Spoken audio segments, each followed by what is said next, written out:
మన ప్రభువును మన రక్షణకర్త అయిన యేసుక్రీస్తు ప్రభు వారి అత్యున్నతమైన నామంలో లైఫ్ చర్చ్ వైజాగ్ నుంచి మీకు శుభములు తెలియజేస్తా ఉన్నాను. ఎలా ఉన్నారు? అంతా క్షేమంగా ఉన్నారు కదూ?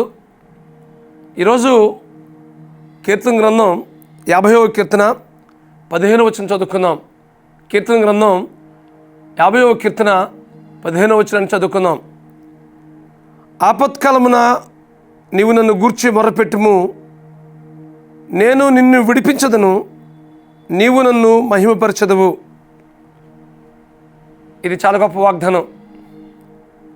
మన జీవితంలో ఎలాంటి ఆపద ఎదురైనప్పటికీ ఆ సమయంలో మనం మొరపెట్టినట్లయితే మన మొర ఆలకించడం మాత్రమే కాదు, ఆ సమస్య నుంచి విడిపించి తద్వారా మన జీవితం ద్వారా దేవుడు మహిమపరచబడతాడు. బేతనియా గ్రామంలో మరియా, మార్తా, అలాగే లాజరు ఒక కుటుంబము ఉంది. యేసుక్రీస్తు ప్రభువారు ఎప్పుడొచ్చినా ఆ కుటుంబంతో సహవాసం చేసేవారు.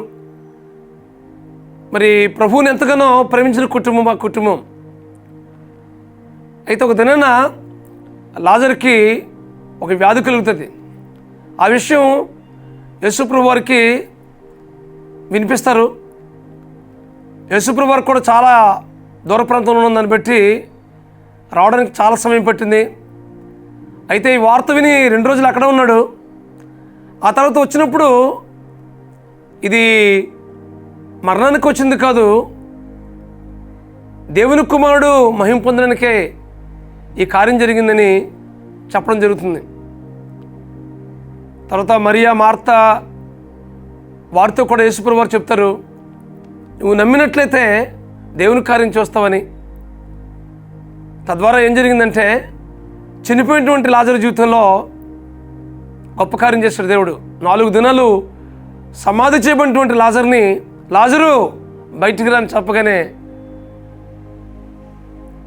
సజీవంగా బయటకు వచ్చినట్లుగా దేవుని వాక్యంలో మనం గమనిస్తూ ఉన్నాం. ఎంత గొప్ప కార్యం! మన ఆపదల్లో దేవునికి మొరపెట్టినప్పుడు మన మొర ఆలకించడం మాత్రమే కాదు, కానీ ఆ పరిస్థితి నుంచి విడిపించేవాడు. మరియా, మార్తా ఎంతగానో ఆ సంఘటన విని ఆ సంఘటనలో ఆ పరిస్థితుల్లో ఎంతగానో వేదన చెందారు, కృంగిపోయారు. అయితే యేసుప్రభు వారికి ఆ విషయాన్ని మరి అంతటినీ తెలియపరిచినప్పుడు వారి కన్నిటిని తుడిచివేసి వారి హృదయాల్లో గొప్ప సంతోషం నింపే కార్యం చేస్తాడు కదా.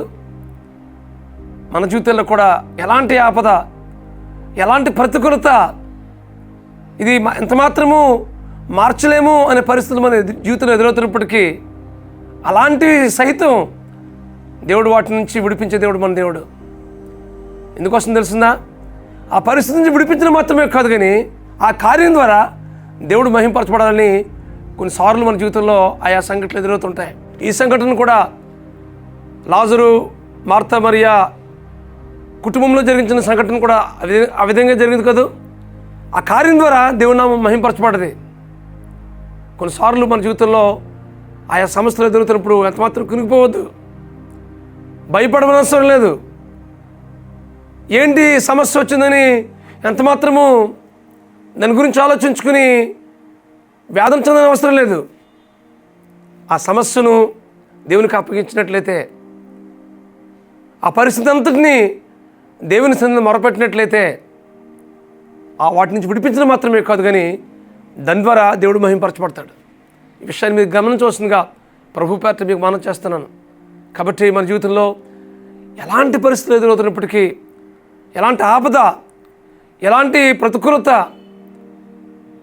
ఎలాంటి సమస్యలు మన జీవితంలో మనం అధిగమించలేనిది ఏదైనప్పటికీ వాటన్నిటినీ ప్రభువుకి అప్పగించినట్లయితే వాటన్నిటి నుంచి విడిపించి మన జీవితంలో గొప్ప సమాధానాన్ని, సంతోషాన్ని నింపుతాడు. అంత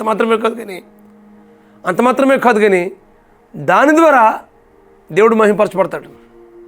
మన జీవితంలో ఎదురవుతున్న ప్రతి ప్రతికూలత నుంచి దేవుడు మహిమ పొందాలని ఇష్టపడుతున్నాడు. కాబట్టి ఏ సమస్య గురించి, ఏ వ్యాధుల కింద పరిస్థితి గురించి ఎంతమాత్రం కృంగిపోయిన అవసరం లేదు. ఏదైనా పరిస్థితి ఏదైతే వాటిని ప్రభువుకి అప్పగిద్దాం. దాని నుంచి విడిపించి దేవుడు మన జీవితం ద్వారా మహింపరచబడతాడు. అటు కృపా పరిశుద్ధాత్మ దేవుడు మీకు అనుగ్రహించి నడిపించును గాక. ప్రార్థన చేసుకుందాం. బ్రహ్మస్వరూపుడా, మహాకృపగల మా తండ్రి, ఇదిగో ప్రభా, ఈ వాక్య సందేశాన్ని బట్టి మీకు స్తోత్రాలు చెల్లిస్తున్నాం ప్రభా.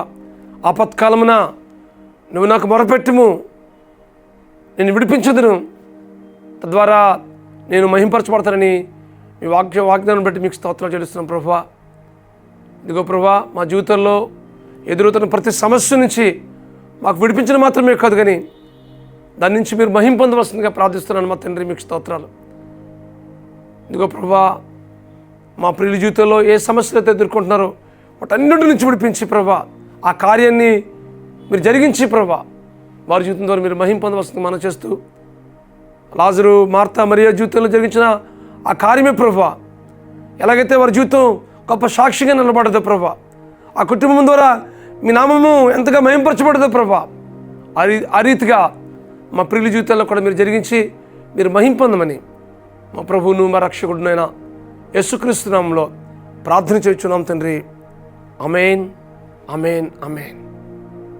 God bless you friends. Have a wonderful day. దేవుడు మిమ్మల్ని దీవించి ఆశీర్వదించును గాక. God bless you.